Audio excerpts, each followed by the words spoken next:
So just know that and welcome. So, so I want to ask you, does In-N-Out have meeting space I could rent and that we could have it catered Already within know. In-N-Out burgers? No? The catered piece you can get. It's called the cookout. I don't know how much it costs, but that you can get. But meeting space is definitely very tight here in the office. I can And it's imagine. public that we are moving, which is why I was hired. We are moving to Baldwin Park, California, where the old headquarters is, as well as to Franklin, Tennessee, outside of Nashville, where they're building a new second headquarters. And that will happen by the end of 2029. That's outside of Nashville, but Outside of close. Nashville, yeah, south of Nashville, a suburb. So that area is booming, and It that's is. the south mid-central part of the U.S., for those of you who aren't familiar with the map. And that is a relatively low cost of living area, not Nashville. That's already becoming expensive with all of us Californians moving there or buying property. But um, but east of there and south, that is low cost America. Some of it still, yeah. Some of the suburbs are quite nice. There's a suburb called Brentwood, which is basically like Newport Beach, with costs, median home prices way above $1 million. So that exists as well. But generally speaking, you're correct. It's still affordable, and a lot of people will be moving there. And that's what I'm doing every day, working on that whole program. Well, this is not political, what I'm about to say, but the move to reshore, to build up American manufacturing, it's not going to happen here in California. Well, it might, but it's very, very high tech, high end. But most of all that is headed to the South Central, around between Nashville and Northwest Arkansas, Mhm. that sector right through there. Right. Amazing, isn't it? Yeah. Yeah. So once again, it's not political, but it's economic development on steroids, and Right. it seems to be working. The other thing I wanted to bring up is that Natalie has decided to go to Berkeley. My older daughter, who's been on the show a few times, following in Ken's footsteps. Great. So is it because of our friend Ken? Definitely had an influence. Yeah. Oh, that's wonderful. Just so happy for her. She'll have a great experience there. And I'm going to tell you, I think they're lucky at Cal to have her. I Well, think thank you. it's She's just very great. excited. Yeah. Well, if she has any questions along the way, whatever, she knows she can contact me. I think Thank she's you. terrific. I will let her Be a real know. asset to that whole university and system up there. That's Thank great. you. And what does her younger sister think of that? She's sad, but now we're starting to work on her younger sister's plans, which are very open. So we don't know yet what she's going to do. She's got 2 more years to go. So is she still into designing handbags? Yeah, she is. And merchandising handbags. Hello. Carol, welcome. Well, Oh, you're thank you. yeah. Yes. Please introduce yourself. This is the first timer, Carol. I want you to meet Angie Weinberger, uh, who's coming to us live and in person from Zurich, Switzerland, and Dr. Ken Lloyd, who's live and in person from Studio City in LA. And also in Southern California is our good friend Christian Ternedden, who is inside the headquarters of a restaurant chain called In-N-Out. Are you familiar with In-N-Out burgers? Actually not I live in Brazil. Guys, it's an honor to be here. Edwin, thanks so much for your invitation, and I'm really happy to be here with you all. I live in Brazil. Actually, I'm in Balneário Camboriú. I'm an English teacher here, and I focus on corporate English to help our professionals, and coworkers to achieve their goals here. we have around 1% of population here fluent in English. So I can say I have a lot of work, guys. Yeah, so you've been doing this a long time, this kind of work. Isn't that correct? I've been a teacher for over 20 years, but also I've been working for companies in training departments. So working with English speaker customers for a long time in many countries. Yeah, so now I'm here just focusing on the English for professionals. Well, this is being recorded and broadcasting live right now. And the recording of this will begin later in my day today across the YouTube channel and global free access 24/7. That's our modus operandi is free access, never a toll gate. We always look for sponsors, but registration is free because this is what I affectionately call the global meeting room. And it's like holding a meeting, but without any expense. So it can work if we want it to work. So these friends here in the meeting room have been on countless programs that I've been able to produce, and I'm grateful. So welcome to the show. Thank you so So much. our theme is psychologically safe environments within workplaces, and it could be remote, it could be in office. There's people coming on in the background sending their note takers rather than showing up. But we will have some people join us in a few minutes. We will continue. Oh, Attica, welcome. Thank you, thank you. Thank you After for a lo- coming. It's been a long time. it's been a long time, but I could not. I really wanted to accept it, and I knew that this time I would be in a train, but I still am here because I really want to listen to what you and the panelists have to say. Yeah, I've been so missing the thank you. discussions. Yeah. So tell us about yourself. And first of all, I want to just make sure that everybody knows who Attica is and where she is. You're in Sweden, is that right? I am in Sweden, yes. Right. And Mm. you're involved now with not a new company, but not the old one, a new company. Yes, so I changed my I changed jobs. So from 1st of March, I joined a company. Just as a background, so I was working in Hitachi Energy, ABB, and Hitachi Energy for for like since 2015 in global mobility, and so long experience there. And I needed to look for something new, so more excitement, and I found this job in a company which is like 100 years old. Sorry, there's an announcement going on in the train. It's a 100-year-old company, but and they do have global movements, but they never had global mobility. So they were looking for someone who had the expertise and competence to actually manage and build their global mobility. So it's a very exciting thing for a global mobility specialist to do, to actually build global mobility at the organizational level. And the work in itself is a bit different because here I'm building the policies and the processes and guiding the business more in the ways of mobility rather than doing assignment management.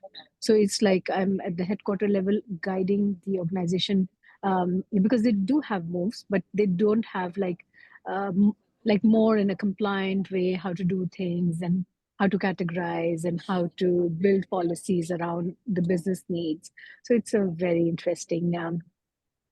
interesting assignment. really honored to have you with us, Attica, for a number of reasons. First of all, of the cultural diversity that is represented on the screen today. Carol is in Brazil. Are you in Rio or Sao Paulo? I'm 6 hours away from Rio, or yeah, like I'm in Balneário Camboriú. If you look up the Dubai of Brazil, that's where I am. Mm, Dubai of Brazil. Well, that's in the north, is that right? It is more in the north, yes. Yeah. Is that coastal?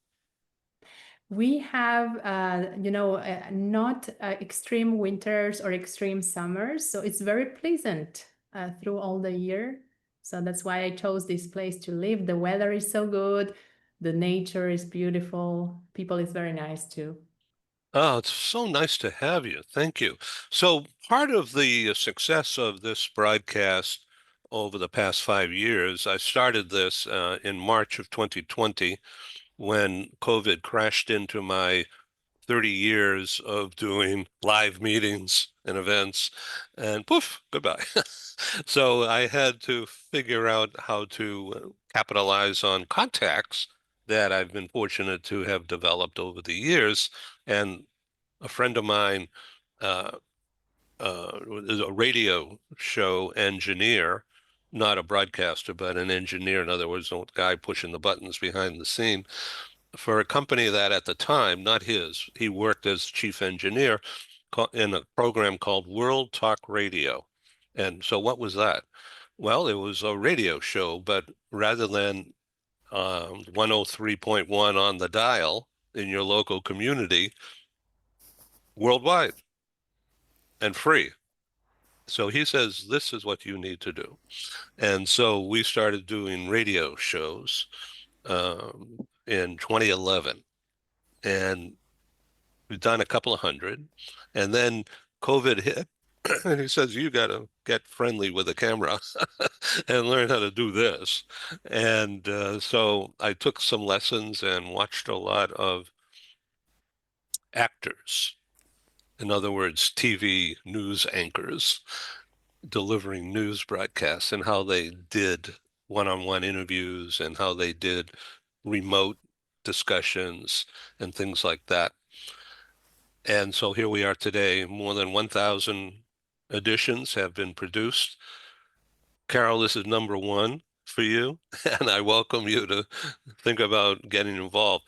Part of the reason I'm so encouraging of you to do this is because the people on this broadcast right now are super smart because they're here, but also it's a way to talk in a non-threatening manner. The current rage is psychologically safe environments, and we're turning that into doing what we're doing anyway. And the people make it safe. And I want to introduce you to Dr. Ken Lloyd. Ken? Carol. Hey, Carol, very nice to meet you. And Atiga, it's nice to see you again as well. And we've already said hello to Kristen and Angie and Ed. Yes, psychological safety. This is a very safe program. Okay. This is not contentious. No one will say, well, that's a really bad idea. Why in the world?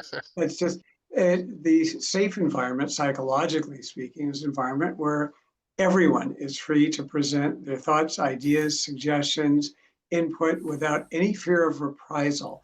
And you're also free to make a mistake, and that's fine. And it's looked at from the standpoint in an organizational context as an area for additional learning, training, development, support, and guidance, and not blame or retribution or any scolding or any of that stuff. It's positive, it's forward-focused, it's respectful, and it's based on truly listening to what others have to say and building on it rather than saying, okay, when someone says something, what can I criticize? What can I find that's wrong? Because ultimately that just shuts people down, and then you've totally undermined the group or the organization that you're trying to help build and support and generate. So it's an environment where we really can be open without any concerns, and this is organizationally as well as on Ed's program, of getting criticized rather than saying, well, that's an interesting point. Let's build on that, or let's talk further about it. And it's not to be slick or smooth, but really to be supportive and trying to forward focus and build where we're going and build the players on the team at the same time. Carol, I want you to meet Angie Weinberger. She's in Zurich, as I mentioned, a former corporate employee at senior levels and has been involved in global mobility things.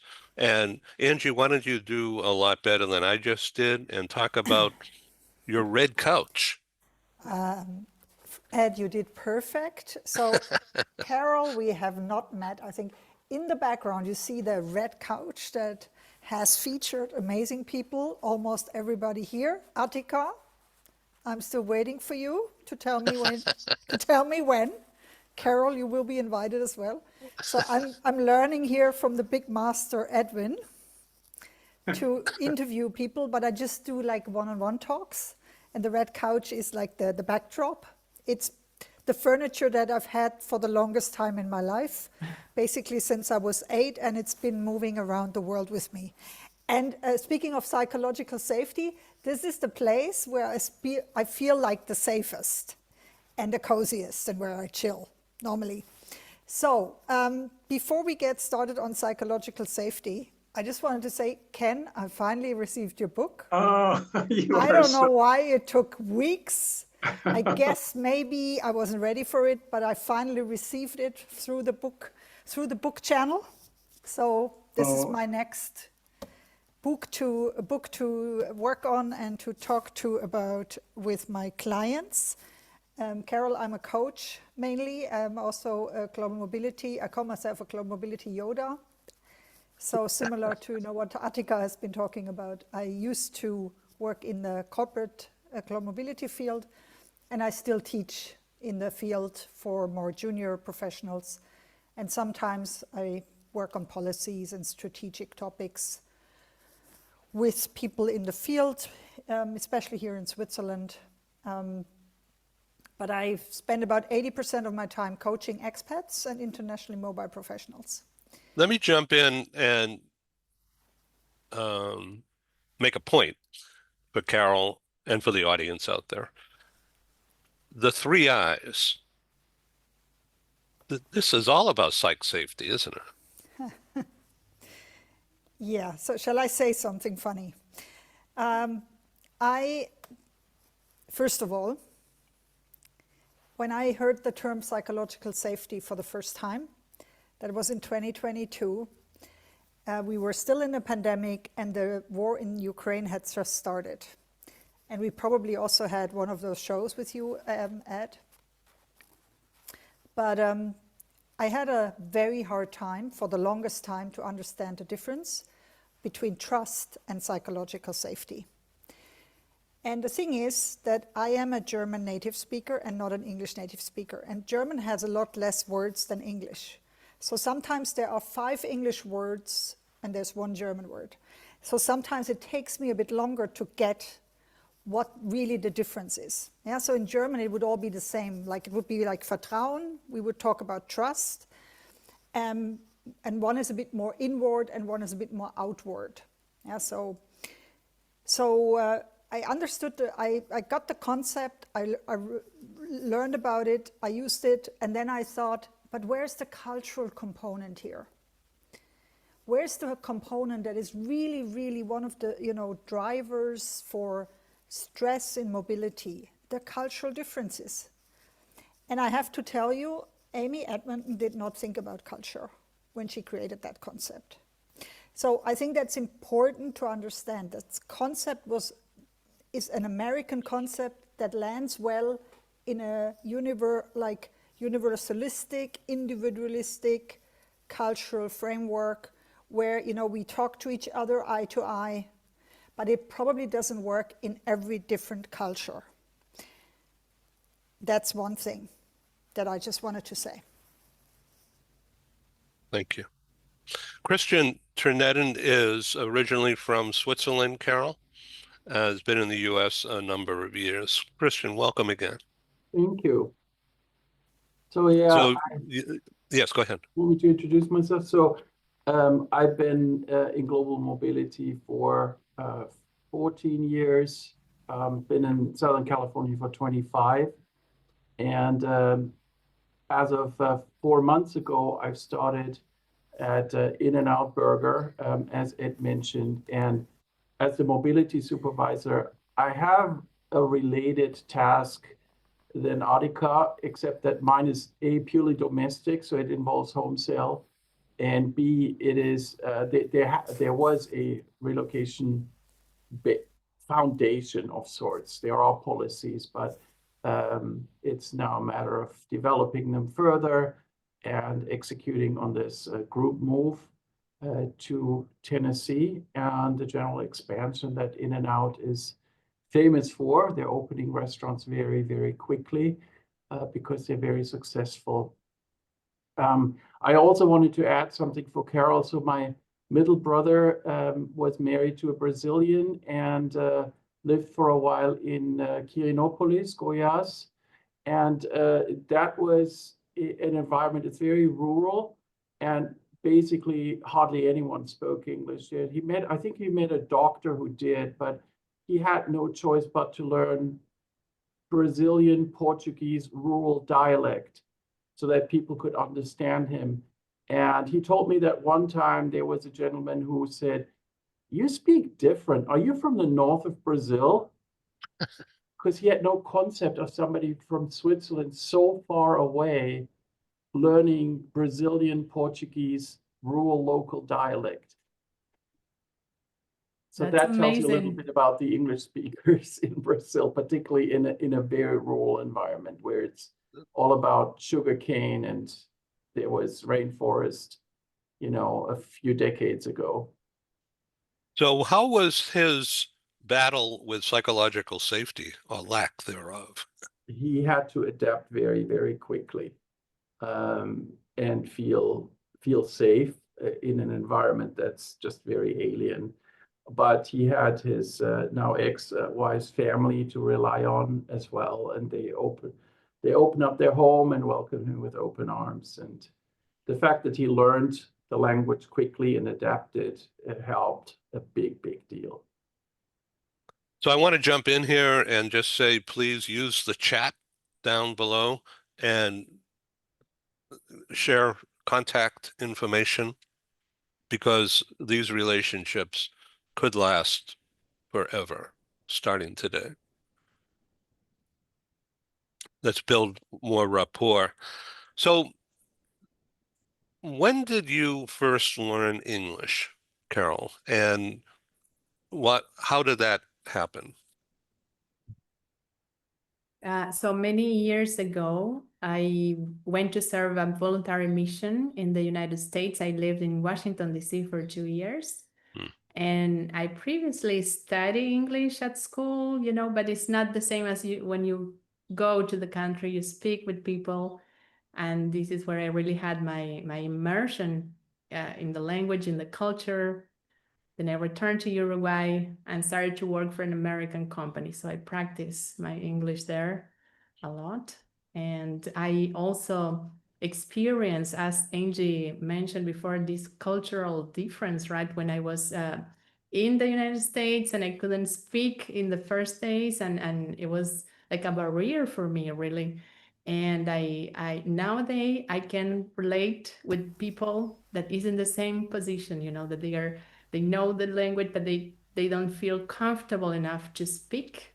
So in the classes, what we do is to create this comfortable environment for them, positive, so they can feel safe, and that really helps them. When they feel safe, is that they can like evolve, in the language is very rewarding.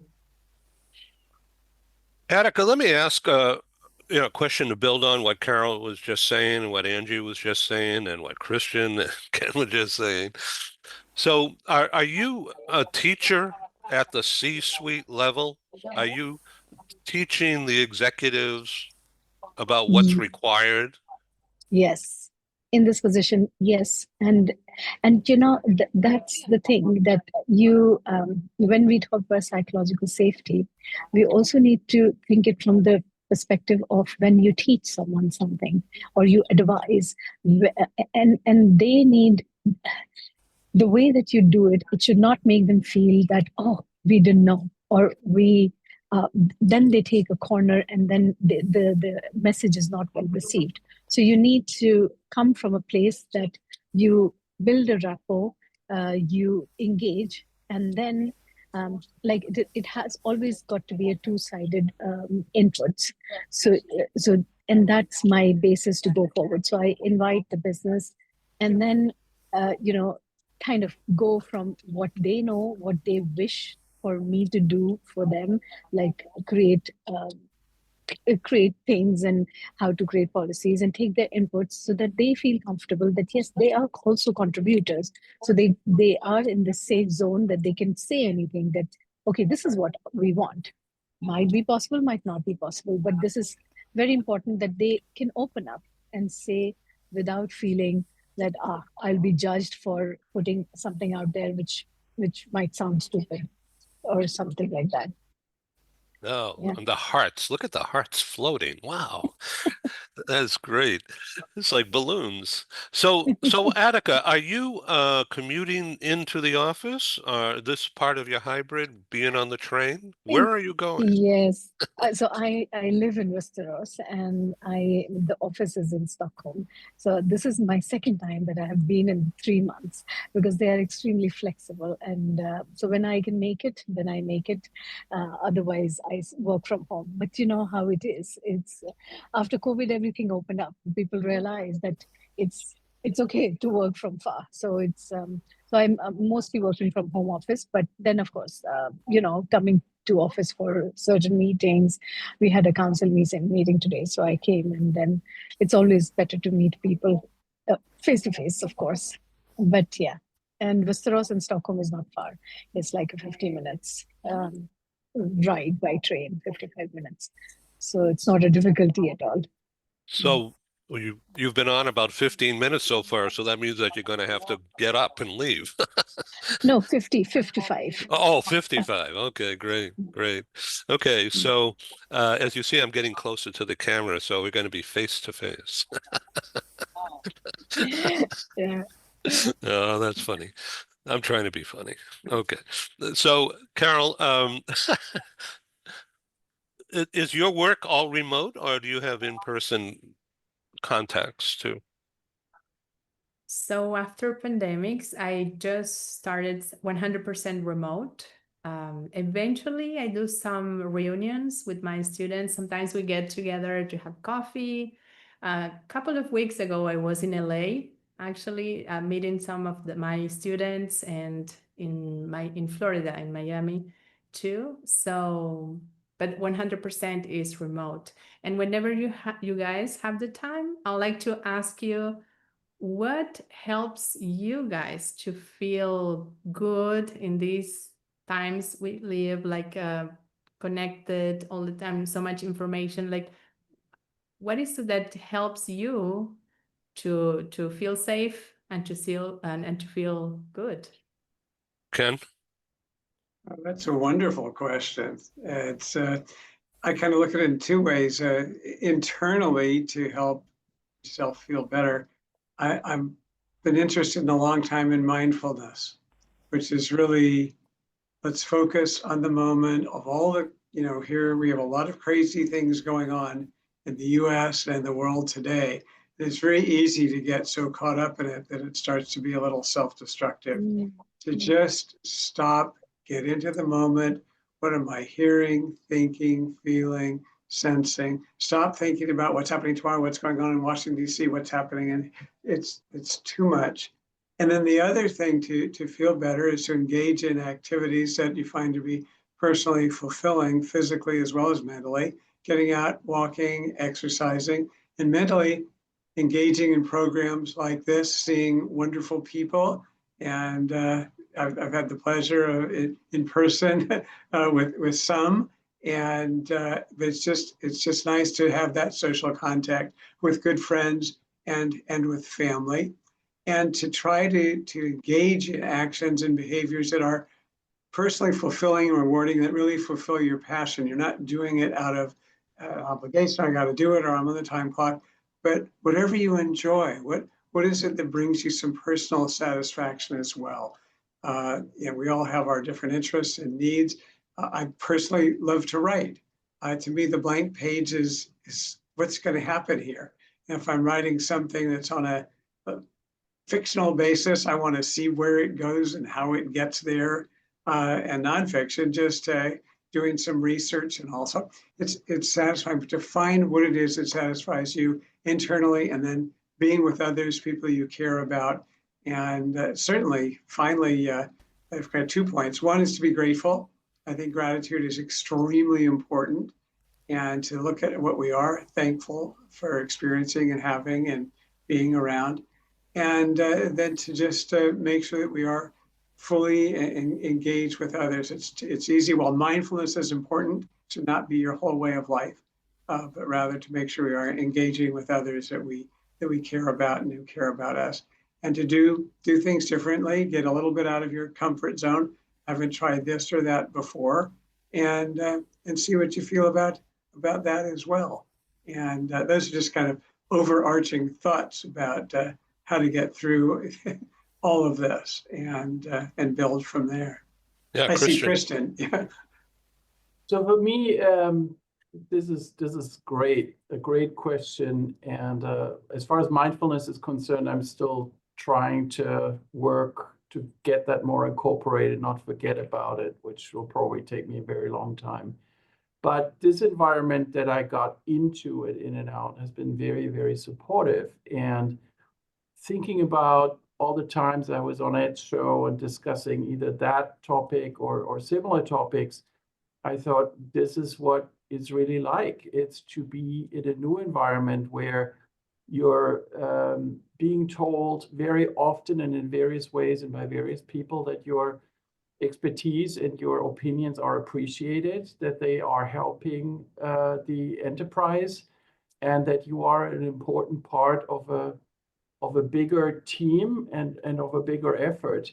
And that even if your ideas aren't implemented one-to-one, everybody wants to hear about them. And then we'll decide as a group with, of course, leaders, which of these we should incorporate into what we do, which is really what you want, that environment, and coupled with something that you're passionate about. And I always say with mobility, and we're all can to some extent as well involved in mobility. Mobility is a passion project. Nobody goes into mobility to get rich. There's faster ways to do that. So mobility is because once you started working in it, you just become hooked. And that's what you stay with. And you just, I was unemployed for a year, tried to figure out whether I wanted to get out of mobility. And here I am, writing policies. I couldn't get out of mobility. Let me ask you a question, and you can redirect if this is not rehearsed. So, and it's unscripted, as you could tell.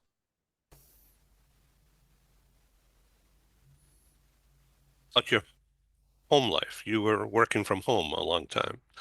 Yes. So are you able to work from home now? No. And No, so I'm in the office every day. how have you managed that without divulging stuff you don't want to, of course? But what pardon me, I'm getting interrupted here. Okay. What can you share about how you managed that psychological lack of safety perceived that way, and how have you achieved getting through or working on getting through? So part of the psychological safety that I've gained at In-N-Out, part of hearing this positive feedback, which makes me, of course, try to offer more of what I can give, what I can offer, is being in the office every day. And while it was a big change, like I said, 5 years, ever after COVID, I was at home and now I'm driving again every day. It has been very healthy for me mentally, because this is a culture where everybody interacts with everybody else. People just go and visit people in their offices sometimes just to say hi and chat, and you meet over coffee, and there's a lot of interpersonal activities here, and I really needed that. It's very refreshing, and I find myself enjoying it a lot.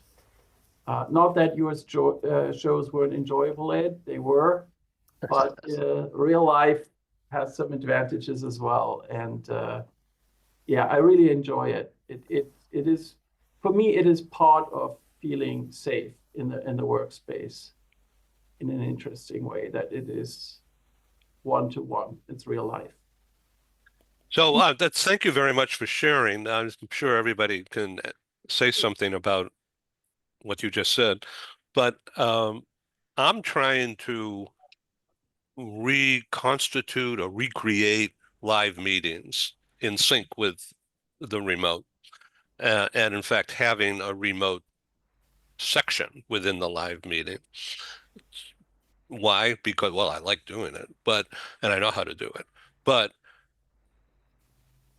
mixing a video broadcast section within the live meeting creates a huge audience for the speakers and the sponsors, of course, and for me. So that's why I'm driving to and searching, frankly, for a new way. I've done over the years, the first live meeting I produced, it was in 1984, just to give you an idea. That was a long time ago.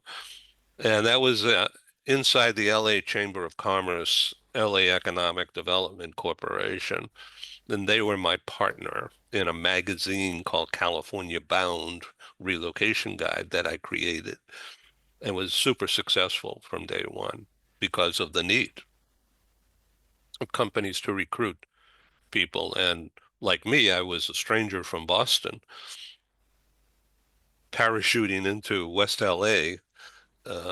Beverly Hills actually is where I settled, not in the rich area, but not so rich area. And yet the business product, the magazine, became a hot seller almost overnight as a result of the chamber partnering with me for the benefit of their members. And I knew nothing about LA. So talk about psychological safety as absent, but the business took off, and that made relocating with a wife and a 13-year-old daughter bearable, unbearable some of the times, and it eventually led to divorce. But the consequences, there's consequences of everything, and that's why I've learned how to listen and how to ask probing questions without being offensive. And I'm trying to be a model for you and others who are watching this thing to use live meetings in combination with video as your self-training device and better listening, better communicating. Angie, I'm talking too much, but you, I would imagine in your sessions, one-on-one sessions, you're probably doing the exact same thing, but in your own way. Yes, I might. I'm asking a lot, I'm talking a lot less in sessions than I do here on this show. That's a key difference between, like training, presenting, and coaching. But sometimes I get into the teaching mode. And then, I will tell people something that I think they should know about, like a quick concept or something that, sometimes helps people to grasp or understand. Very often nowadays, it's also about giving people some keywords so they have something they can search for, like psychological safety. As I said, it wasn't a concept 4 or 5 years ago, at least in Europe, we didn't know about it. And then, it swapped, like it came over the pond. And then now, it's a skill that is taught in leadership training. It's something that is seen as really critical and important for leaders. We haven't really made the switch to what does it mean in global mobility. You said earlier, the 3 I's, aren't they all about psychological safety? But then I got distracted and didn't answer your question. So maybe I'll just come back I'm sorry. to that. Isolation. Yeah, it's is isolation, one. identity, and influence. And Yeah. you and I recorded an interview, I think it was maybe 3 years ago, And Carol and Ken, I don't know if you remember that at all. So what we were talking about expats and expat spouses, and how, especially expat spouses sometimes lose a critical part of their identity when they go to the other country with their partner, and they suddenly, especially if they have been career oriented, they suddenly can't work anymore because they don't get a permit. Or like Switzerland, they might have a permit, but it's very hard to enter the job market. And the isolation that comes from being at home with small children or a dog or nobody that you know. So that was sort of a consequence of that loss of your professional identity. And then the influence is sort of the solution. Yeah. So how do you get out of the rut is basically, you start to connect with people, to build influence, to build a circle of trust, a circle of influence. I very often speak about a circle of trust, which is basically psychological safety, built in another country. Yes and no. It has a lot to do, everything has to do a lot with psychological safety, but I think the concept is a bit more narrow in itself, because it's really more about, do I feel safe enough in a team to speak up when something is bothering me? And one thing I wanted to address, and I guess that's why you invited me on short notice to come, is that why is this a bigger issue for expats than people who live, for example, in the US, have always worked in the US and have a US manager? Because an expat might not read the cues correctly. And here's, where language and cultural training comes in. An expat might not understand whether, the cues that they're getting are an indication that they can feel psychologically safe, or whether they should feel unsafe. Or, maybe they are in a cultural environment like in China or even India, or maybe even, I don't know, Attika, how you would see that. I would really be keen to hear your view. But in so many cultural backgrounds, you keep face. You do not address your leader and tell them what is not working well. You adjust, and I think that's why the article that you shared from Skip Bauman was so interesting, because in that case, it seems like the people were still doing the right thing, even though that went against maybe the cultural programming in Japan. That's why I think it was an outstanding article. Super. I'm handing over to Attika. Passing the baton. Yes. And oh my God, yeah, that's such a crucial point. And that is something, Angie, and it makes me very sad that organizations sometimes do not recognize the importance of this thing enough. And it is such a crucial piece. Cultural cues. I can tell you one incident in office that one person he had just moved to Sweden, and the manager asked him how is he doing and all of that. So he said, yeah, every evening I have to take the children out. And the manager replied, oh, just like our dogs. I take my dogs out. And for him, he was from India, and he felt, oh, my manager is comparing my children to dogs. For him, dog is a dog. But for a person, for her, a dog was like her kid. So there was, and then he was like, oh, that manager is like that.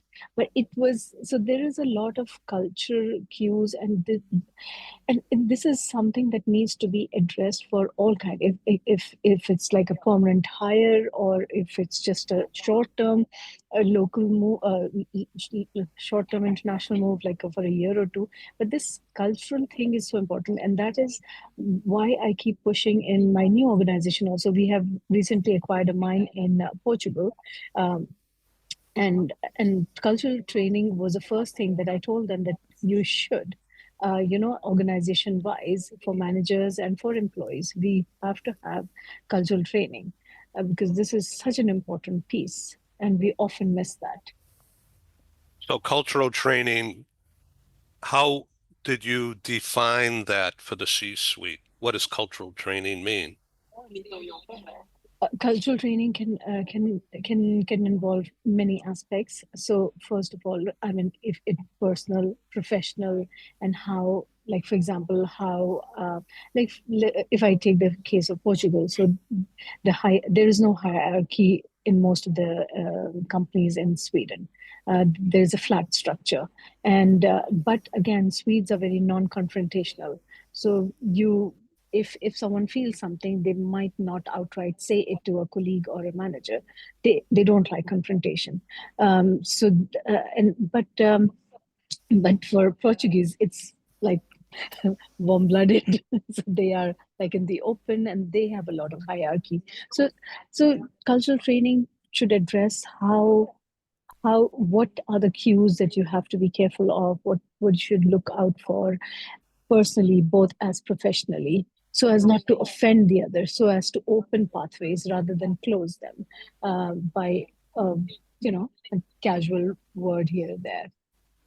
Carol, I think this is right up your alley. Yeah, this is your topic. Yes, like being from Uruguay, living in Brazil, having been in other places, I believe that these differences, as long as we treat each other with respect, and we try to learn, I think knowledge is so powerful. It's so powerful. So someone that goes on a business trip to another country and doesn't check before, what are the rules? How is that people communicate? What is okay? What is not? My first trip away, like abroad, was on that time that we didn't have internet, like 20 years ago, right? No information available. I had to learn things on the go.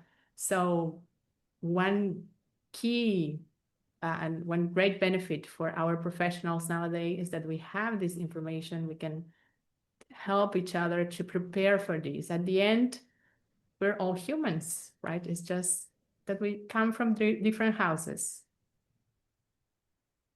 Christian? This is very nice. Your last sentence, we come from different houses. I'll steal that and I'll use that going forward.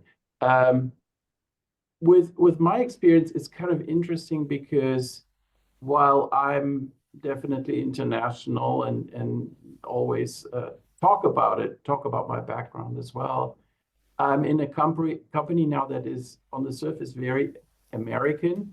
And when you look a little bit deeper, the people that work here also have all kinds of international backgrounds through their heritage.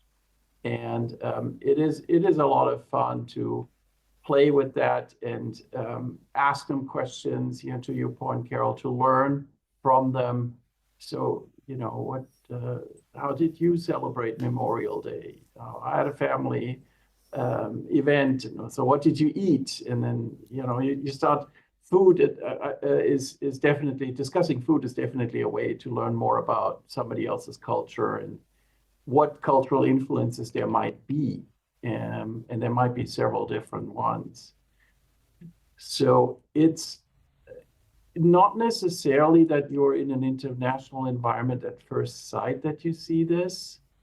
You kind of have to dig a little bit beneath the surface. And I'm sure, Atika, that's when you have the Swedes and the Portuguese, but then all of a sudden you find out they are from different cultures or have spouses or significant others from different cultures that you don't even see unless you ask and hear about them. This is something that is just very multifaceted and fascinating. And like I said, a lot of fun too, to explore. Ken? Yeah, as I hear you talk, certainly as I hear Carol talk specifically, you must be an excellent teacher of English because you're not just teaching the language. Here are the words, here are the phrases, here's the sentences, but your awareness, as we're all talking now, but your awareness, and for all of you, awareness of culture means it's not just the words, putting the sentences together properly, but in speaking English with native English speakers to understand some of the cultural factors that could make what you're saying, the way you're saying it, the way you're phrasing it, offensive or derogatory or skewed in the meaning you're trying to present. So it's not just lining up a bunch of words and sentences and punctuation, but rather the culture and cultural factors that are behind the language that I would think would make you an absolutely amazing teacher, because your students are going to come out with more than understanding just the language so that they can read a book and never really interact successfully or effectively with native English speakers. I think it's absolutely terrific. And I think your training and your experience, certainly in Washington, D.C., has helped round that out, because there is so much more to communicating with others than just words. We know all about nonverbal communication. Then you enter the cultural factors of what you do and how you say it and when you say it. And it's just very different culturally, even with the same words running through it. So I think that this is a real highlight to the discussion, and very interesting to hear your thoughts on it. I want to ask Christian to divulge some things. Again. Do you, but this is a different topic. So when in and out, in office and people stop by and chat and that kind of thing, do you teach about what really happens in mobility, the psychological Yes, all the aspects time. of it? Yes, Yeah. all the Because time. I'm sure people never thought about that until you talk about it, and then they say, "Oh yeah, of course." They haven't, or they are afraid of moving to a new location where they don't know anyone. And of course, moving to a new location where they don't know anyone is daunting. I mean, I've done it a few times in my life. And it is not easy, for sure. But creating awareness that we understand, and not just me, but my leaders as well, that we understand that when we ask people, hey, do you want to move to Tennessee with the company? And here's what we do to mitigate this challenge of you meeting other people. Here's what we have in mind as ideas. That is something that we talk about quite a lot. So I'm always glad when I can bring everything that I've learned also in this show to the table when we talk about this. It's really important, particularly at In-N-Out, because In-N-Out is very people oriented. It's one of the best. I think, Ed, you sent me this the other day. It's one of the best employers in the United States. And one of the reasons is exactly what I'm just talking about. Pardon my back here. I'm looking for something. I don't know whether you're going to be able to see this. Yes. Okay, this is a glossy magazine. This is this one is called San Diego Bound. And of course, I had LA Bound and Chicago Bound and Miami Bound and Texas Bound and New York Bound. And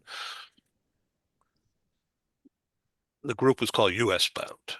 And this was in the 80s, give you an idea of relocation. And so this San Diego Bound was the official newcomer guide of the San Diego Chamber and Economic Development. And the mayor of San Diego, I'm not showing off, I'm just, I don't know if you can see this. It's all, you can't see it. Okay, so it's glossy pictures all about the area. And it was used as a recruitment tool by every major corporation. Same thing with LA, but it had nothing at that time in print, this is print, about psychological safety, about relocation. And so the term psychological safety in relocation, and what does it mean? It's like a breath of fresh air coming into something old and staid, and don't make a fuss. Don't be seen as a troublemaker, bringing up what's really important. but nobody wants to talk about it. That's the relocation industry from yesteryear, right? But today, and you are the perfect conveyor of the need to open up, open the windows, let fresh air in, talk about things, right? I think we Would you all like are, to yeah. comment? Yeah. Yeah. And the executives are okay with that. Well, I think that's a psychological safety again, right? In another area. Artika talked about this, that they're listening. They're not shooting you down. They're not saying this is irrelevant. They're listening. They know how important that is. And least of all for the ROI that you always bring up, Ed, it can be translated to the bottom line. It can be translated to numbers. With in and out is very much about retention, and which is one of the reasons why they always show up as one of the best employers. And if you think about retention that often and to that extent, then you almost automatically get into the field of psychological safety and what can we do to make things better for our employees. So, And I even believe that there's probably some of Ken's teachings in there somewhere. I just have to dig them out and find them. so Joanne and I Mm. love In and Out. Okay. And every time we go on a road trip, whether it's to Palm Springs or Phoenix or someplace else, we always stop at an In and Out. And the reason why the food is good, and it doesn't matter whether it's here or there, it's always the same Mhm, quality. And what's really impressive is the teamwork, mhm. the training, Right, the precision training that is so right, obvious when you have all these kids right. working side by side in a small area. It's, that it is amazing to watch. Mhm. And that is the atmosphere that you're in now. Correct. That is correct. And I'm sorry, Ed and everybody else, I've got to go. I've got my next Yeah. meeting, but it was so great to see you all. Great to meet you, Carol.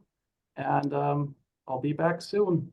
And great Uh, points, Christian. I want to just say one thing before you leave, that what you brought about appreciation and that makes a person feels valued and leads to psychological safety at work. That's a very, very important point, which I feel currently in my job as well. So yeah, I want to, and I'm really happy for you, Christian. Thank you. Likewise, Atika. We both ended in great company. Very Yes. happy for you too. that's Thank you, great. everybody. Thank you. Bye-bye. Thank you. Bye-bye. Congratulations I'll again. keep in touch with you. So we can bring this to a close. I was hoping to have at least one other join us in this last few minutes. He is in a corporate meeting and can't get out of it. I've been looking at his messages coming. Um, and I will introduce you to Sarge. His name is Sarge. I first met Sarge, 20 years ago. Maybe not quite, 15 years ago, in Switzerland. He's an American, in fact, from Boston, where I'm from originally. But we didn't know each other back then. And we met at Nestle corporate headquarters in Switzerland. And I was producing live meetings back then. And Nestle, through this gentleman, welcomed me inside. And they hosted and paid for that corporate meeting, which I produced and managed. And it was especially valuable, talk about psychological safety. At that time, spouses, mainly women, spouses of executives in Nestle and other companies in Switzerland were not allowed to work. There was no permit, all right, to work legally. So the spouse, which at that time was a man, for the most part, 99.9%. They made enough money so that they weren't hurt financially, but psychologically, it was terrible. Not only for the spouse and kids, if there were any there, but all that pressure came onto the employee. So productivity suffered. So they got together, the spouses got together with the corporate execs who would listen to what the situation was, and they developed a group called the Permits Foundation, which is based in Amsterdam, because there's an international problem of spouses not working, and the spouses are highly educated, productive, but it was illegal to work without a permit, like all this rigmarole. To this day, it's still a problem, but the Permits Foundation has broken down barriers, broken down blockage. And so there's many situations in Europe whereby the spouses can work. There's a permit for that. And so the spouses became very important, including Sarge's, this gentleman, Sarge, who was supposed to join me here, but he'll be on the next show to talk about all of that and some of the negatives of being an expat, especially on the repatriation. And he was going to share some of that in this show, but he'll be back to another one. I was hoping to have that privilege of introducing Sarge for this group, which is highly super cool group that I've been blessed to host today. Carol, please come back. I'll keep you informed. Angie, thank you for being available at the last second. Attica, it's Thank you, just Ed. great. So should I call you Attica or Attica like Christian did? Both is good. Both are good. Okay, It great. just both is All good. right, that's great. People call me the best. Oh, Yeah, great to great. talk to everyone, and Y- we connect later. Yeah, Bye bye. yeah. Well, thanks for being. Thanks for taking us on your train ride. This is the first time we've done that. Okay, ciao. Thank you, Ken. Bye bye. Bye. Thank Hey, you, thanks everyone. Thank all. you. Have a Thank nice you. week. Bye, Bye. everybody. Be Bye-bye. well all. Thank you.